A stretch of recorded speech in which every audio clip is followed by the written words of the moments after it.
Meet Jackie. When he was a baby, living free in the rainforest, his mother was shot and killed for the legal bushmeat trade. Jackie was too small to be worth anything as meat. He was sold to the Atlantic Beach Hotel,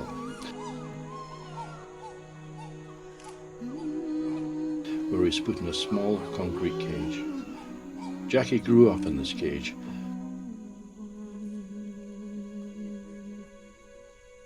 Other chimps were brought by the hotel and similarly imprisoned for the amusement of guests. Many of these chimps died. Jackie couldn't touch these chimps as the concrete isolated them all. Jackie lived in isolation in this cage for over 30 years. He began to lose his mind and was obviously distressed. Sometimes he would place one hand in his mouth, then pound his head forcefully and rapidly with the other fisted hand. As well as hurting himself, he would rock back and forth on his haunches, miserably.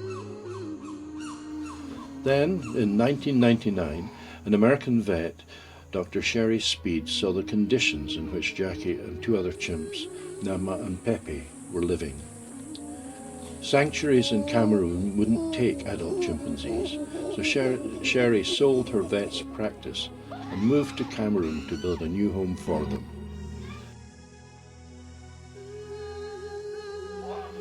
By this point, Jackie was not an easy chimp. He had attacked and injured many humans, two losing their fingers. Consultants told Sherry that Jackie could never be integrated with other chimps, and the best thing to do was end his misery. Sherry disagreed. After spending months in a tent in the Mbargu forest, the sanctuary was built, and Jackie was moved from his prison to the tropical rainforest. Jackie felt grass for the first time in over 30 years.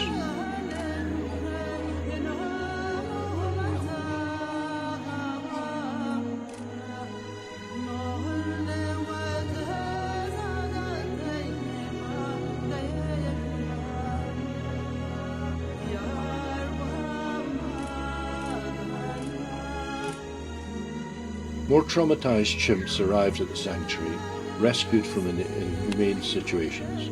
And not only did he integrate successfully, but he became the alpha male within the group of 25 rescued chimps. He was a gentle leader who always stuck out for the weakest.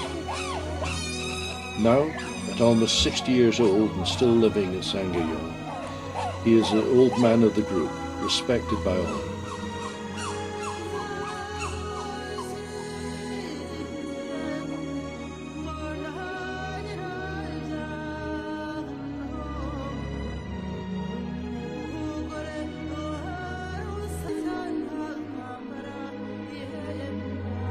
Over the years, Sangayong has rescued over 70 chimpanzees from the illegal pet trade or from becoming bushmeat.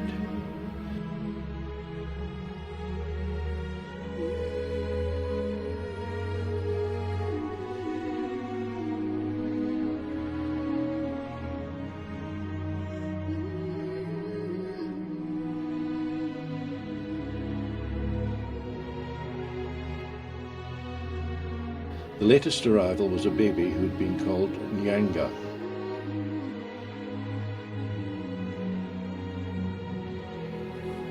Nyanga arrived traumatized and weak from amoebic dysentery, dehydration and a skin infection.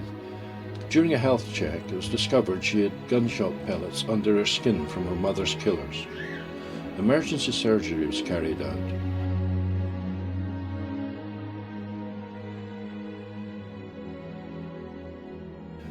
When she recovered, Nyanga was introduced to a friend, Carla, who comforted her, increasing her confidence.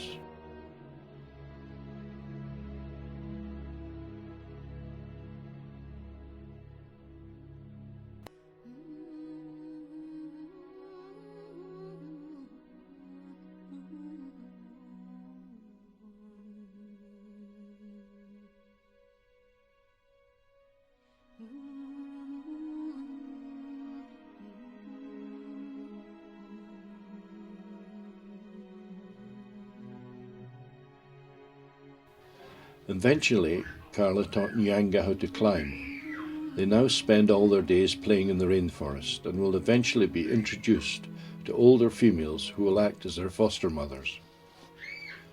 The population of chimpanzees decreased by 75% in the last 50 years. If this continues, chimpanzees could be extinct by 2050. This is because of both the bushmeat trade, wildlife trade, and habitat loss. Sangha Young believed that for the chimps to survive, they need to encourage a fundamental shift in perception towards chimps.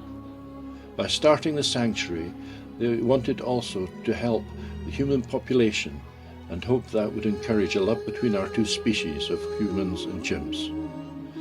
They employ local staff from the villages who have never been able to work before. They've created a microeconomy by giving the villagers a chance to sell their fruits for the chimpanzees.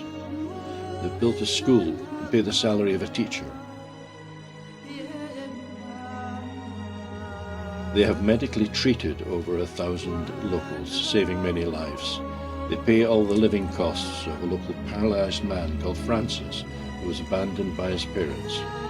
Nyanga and jackkk alone cost over £1,000 a year to care for. At the moment, Sangha Young is struggling for funding. Thank you for coming and supporting the chimpanzees of Cameroon.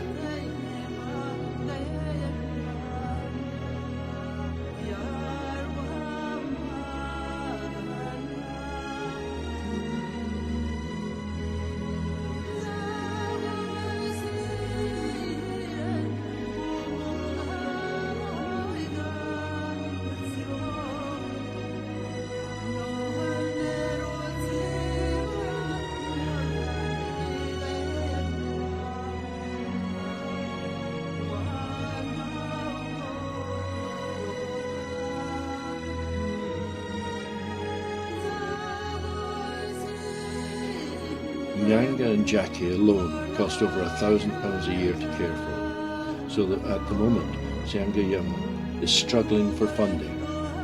Thank you for coming and supporting the chimpanzees of Cameroon.